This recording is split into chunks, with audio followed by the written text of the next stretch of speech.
त्रिभुवन में कोई जोड़ ही नहीं था। आए और उद्दंडता पूर्वक वचन बोलने लगे। माताजी ने कहा बस तब तक बोल ले जब तक मैं मधु का पान कर रही हूं, बस ये पान करते ही तेरी जीवन लीला समाप्त हो जाएगी। ऐसा ही हुआ। जो ही पान करके सिंह पर सवार होकर गर्जना की, सारा का सारा अहंकार धूल दूषित होकर काट के फेंक दिया। ऐसी अनंत अमित दुर्गाओं जैसी सामर्थ्य हमारे प्रभु श्री हरि में, अमित दुर्गाओं जैसी, क्योंकि अनंत शक्तियों के स्वामी हैं। उनकी लीला में क्यों में अरे वो जब करुणा करते हैं, अपनी महिमा से उतरते हैं, तो भक्त जब ऐसे कर देता है तो डरप जाते हैं। माधोदास बाबा ने कहा नहीं चलना तुम्हें ब्रज में, हम तुम्हारी कहां तक सेवा देखेंगे, तुम्हें बाल भोग राजभोग, बाबा जी हैं कभी मिला कभी यहीं रहो। तो बाबा आपके बिना नहीं रह सकते। दोबारा बोल नहीं पाया जगन्नाथ। ये सुन करके हृदय बलिहार होता है। ओ ऐसे सामर्थ्यशाली प्रभु अपने भक्त के प्रेम प्रणय पर भी कितना डरते हैं। ये भक्त नाच पड़ता है। ये कुतर्क की संशय की वृत्ति यहां प्रवेश नहीं करती। दुर्गा कोटि अमित अरिमर्दन, अमित गिनती नहीं ऐसी अनंत दुर्गाओं जैसी शक्ति हमारे प्रभु में विराजमान है।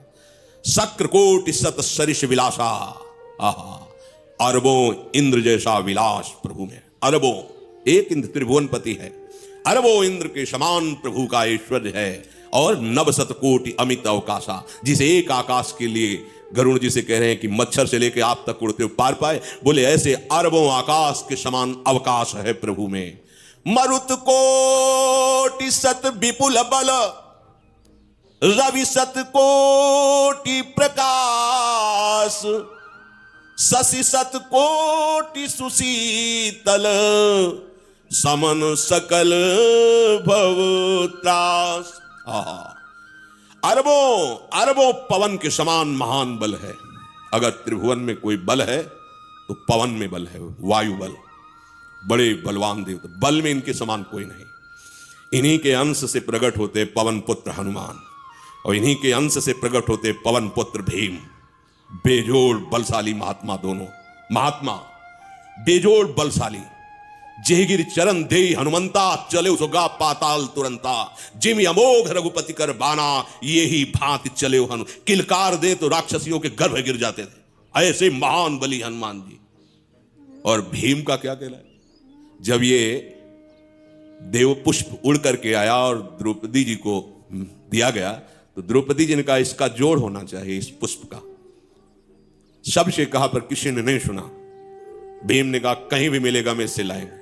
ऋषियों ने समझाया कि आगे मत बढ़ो, ये यक्षों की भूमि है, युद्ध हो जाएगा और तुम्हें तैयारी करनी है हस्तिनापुर के लिए, और तुम इधर, वो सब दिव्य हैं, पवन पुत्र है, किसकी माने। अपने वेग को बढ़ाया तो महाभारत में पढ़ के देख लो, इनके चलने के वेग से वृक्ष उखड़ उखड़ कर गिर रहे थे।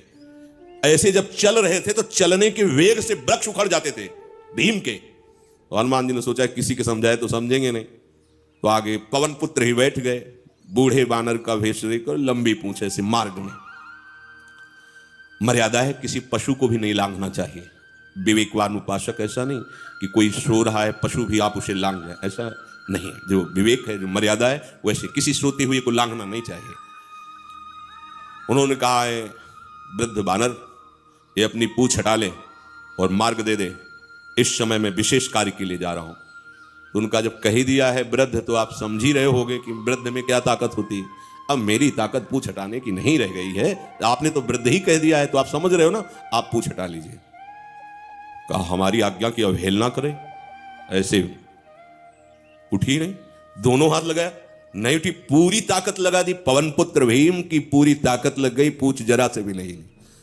हाथ जोड़ के खड़े बोले हम समझ गए हमारे बड़े भ्राता आप हनुमान जी हैं, क्योंकि ऐसा कोई बानर सृष्टि में पैदा नहीं हुआ कि मैं उसकी पूंछ हिला सकूं। मैं समझ गया। तो मुस्कुराए और बैठ के बोले हमारी आज्ञा मानो, इस मार्ग में मत जाओ, ये देव मार्ग है, ऐसे ऐसे सिद्ध है कि आपका अपराध बन जाएगा, आप शाप से युक्त हो जाएंगे, इसलिए मैं आपको मना। बोले प्रभु जब आप कृपा करके आए हो तो हमें वो रूप दिखा दो जो लंका में आपने रूप दिखाया। बोले मत उस बात की चर्चा करो, रहने दो। बोले प्रभु एक बार देखना चाहता हूं कि मेरा बड़ा भाई कितने बिना सूचना के कैसे आ गया है, क्योंकि त्रिभुवनपति है ना। अग्नि देवता ने कहा मैं जाता हूं, पता लगा के आता हूं, क्योंकि किसी बलवान का परिचय पूछने के लिए निर्बल को नहीं भेजा जाता। अग्निदेव गए और कहा आप अपना परिचय दीजिए, कौन हो और यहां कैसे आए हो। तो उनका परिचय लेने के पहले हम आपका परिचय जानना चाहते हैं, आप कौन हो। तो उन्होंने कहा कि मैं अग्निदेव हूं। सामर्थ्य आपकी, त्रिभुवन को उपले की तरह भस्म कर सकता हूं। मैं समस्त प्राणियों के उदर में बैठकर अन्न और जल का पचाकर जीवन दान देता हूं, जीवन पोषण करता हूं। अच्छा, एक तिनका फेंका, हम तुम्हारी बात तभी प्रमाणित, ये उपनिषद की बात, हम तुम्हारी बात तभी प्रमाणित मानेंगे जब तुम इस तिनके को जला दोगे। कोई अग्नि देवता से तिनका जलाने की बात कहे, सहज में दृष्टि डाली, कुछ नहीं हुआ, पूरा पावर लगा दिया। यक्ष जी ने मुस्कुरा कर कहा, तुम तो कहते थे पूरे त्रिभुवन को उपले की तरह जला दूंगा, अब ग्रीवा झुकाई पहुंचे। देवराज इंद्र ने कहा कौन है? बोले असमर्थ रहा उनका परिचय जानने में, वायु देवता। आप अपना परिचय बताइए। आप अपना परिचय जो आए हो तो हमें पहले बताओ, तब हम अपना परिचय दें। उनका मैं महान देव वायु हूं, बल आपका, संपूर्ण जीवों का जीवन हूं। अगर मैं रुक जाऊं तो एक भी क्षण सृष्टि टिक नहीं सकती, क्योंकि सब वायु से जीवित है, और मैं पूरे ब्रह्मांडों को तिनके से उड़ा सकता हूं। ये तिनका है, उड़ाओ। पूरी ताकत लगा दी वायु देवता ने, तिनका नहीं उड़ा। ग्रीवा झुकाई, वापस चले गए। अब देवराज इंद्र उठे, जे ही नजदीक पहुंचे यक्ष अंतर्धान हो गए और देखा साक्षात ब्रह्म विद्या दूर से मूर्तिमान ब्रह्म, और डांट लगाई कि तुम उनसे संभाषण करने योग्य भी नहीं हो, क्योंकि तुम सबसे बड़े सिंहासन पर बैठे हो और अहंकार करते हो। तुम्हारे देवता सब सामर्थ्यहीन है, एक तिनका भी अग्नि नहीं जला सका, एक तिनका भी वायु नहीं उड़ा सका। अरे जिनकी शक्ति से शक्तिमान वो भगवान स्वयं आए हुए थे, कांप गए थे। अहंकार मत करो, जाओ, भगवान के बल से तुम विजयी हुए, देवताओं के बल से नहीं। देवताओं में जो शक्ति है वो उन्हीं के अंश से आई हुई है। अरबों वायु के समान महान बलशाली हमारे श्री हरि, अरबों सूर्यों के समान उनका प्रकाश, अरबों सूर्यों के समान प्रकाश, अरबों चंद्रमाओं के समान सुशीतलता, समस्त भयों और दुखों का नाश करने वाले प्रभु श्री हरि। काल कोटि सत सरिस अति, दुस्तर दुर्ग दुरंत, धूम के तु सत कोटि सम, दुराधरस भगवंत। अरबों कालों की सामर्थ्य, अरब नहीं, अरबों कालों की सामर्थ्य भगवान एक काल अनंत ब्रह्मांडों में तांडव मचाए रखा है। अरबों काल, अमित बलशाली, अत्यंत दुस्तर, दुर्गम, दुरांत। कौन? प्रभु श्री हरि। अरबों धूमकेतुओं के समान अत्यंत प्रबल सामर्थ्यशाली प्रभु, अगाध सत कोटि पताला, शमन कोटि सत सरिस कराला, तीरथ अमित कोटि सम पावन, नाम अखिल अघ पूग नशावन। कितने अथाह हैं प्रभु? बोले अरबों पाताल से भी बढ़कर, अरबों पाताल से भी बढ़कर गहरे हैं, कोई था नहीं पा सकता। कितने भयानक हैं? अरबों यमराजों से भी ज्यादा भयानक प्रभु श्री हरि हैं। अनंत कोटि तीर्थों को भी पावन करने वाले परम पवित्र जिनके श्री चरण है, वो तीर्थपाद श्री हरि हैं। अनंत तीर्थों की, उनका नाम ही संपूर्ण विश्व के पाप समूहों का नाश करने में समर्थ है। हिमगिरि कोटि अचल रघुवीरा, सिंधु कोटि सत समगंभीरा, कामधेनु सम कोटि। आहा, देखो अब किसके सामने तुम्हें हाथ पसारने की जरूरत है? समझो, अगर अपने प्रभु को जान जाओगे, समझ जाओगे, तो फिर कहीं इधर उधर झांकने की जरूरत नहीं, किसी के सहयोग की जरूरत नहीं। कैसे प्रभु? ऐसे वो स्थिर हैं कि जैसे तूफान चल रहा और हिमालय का आश्रय ले लो तो डरने की जरूरत नहीं, कोई भी तूफान हिमालय को उखाड़ नहीं सकता। ऐसे ही कह रहे हैं, अरबों हिमालयों जैसी स्थिरता प्रभु श्री हरि में है। अरबों समुद्रों के समान गंभीर है। कामधेनु सत कोटि समाना, सकल काम दायक भगवाना, सारद कोटि अमित चतुराई, विधि सत कोटि सृष्टि निपुनाई, विष्णु कोटि सम पालन करता, रुद्र कोटि सत सम संघरता। अरबों कामधेनुओं के समान प्रभु श्री हरि है। एक कामधेनु मिल जाए तो निहाल हो जाए है। हमारे श्री हरि कैसे अरबों कामधेनुओं के समान है। इच्छित कामनाओं की पूर्ति कर दे उसे कामधेनु कहते हैं। प्रभु में कितनी चतुरता है। अनंत कोटि सरस्वतियों की एक सरस्वती ब्रह्मांडों का संचालन करती है, बुद्धि के अधिष्ठात्र देवी हैं।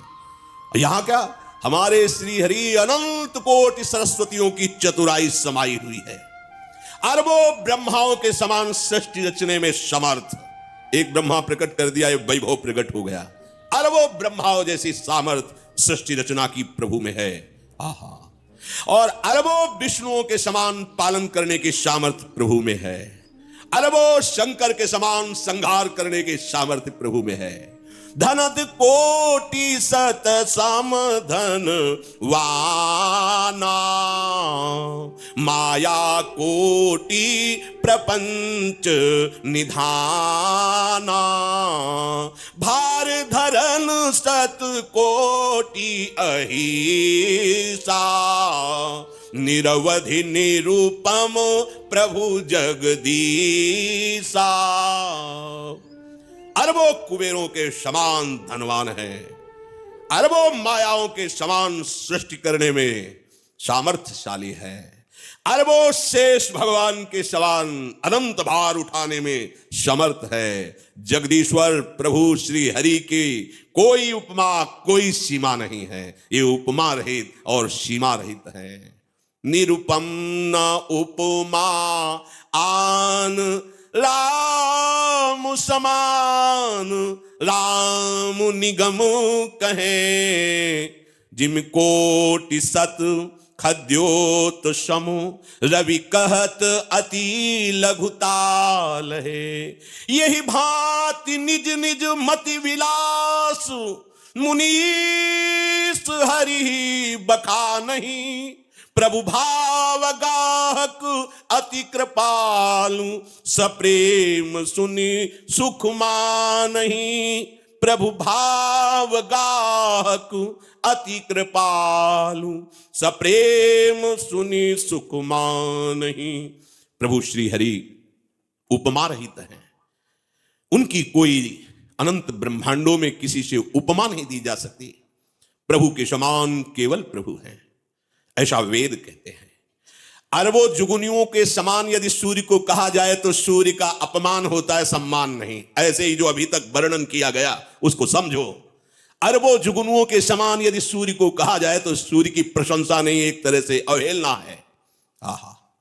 इसी प्रकार अपनी बुद्धि के विकास के अनुसार मुनीश्वर, अपनी बुद्धि के विकास और प्रकाश के अनुसार मुनीश्वर प्रभु का वर्णन करते हैं। गुण महिमा नाम बल पर था कोई नहीं पाओ, आज तक कोई था नहीं।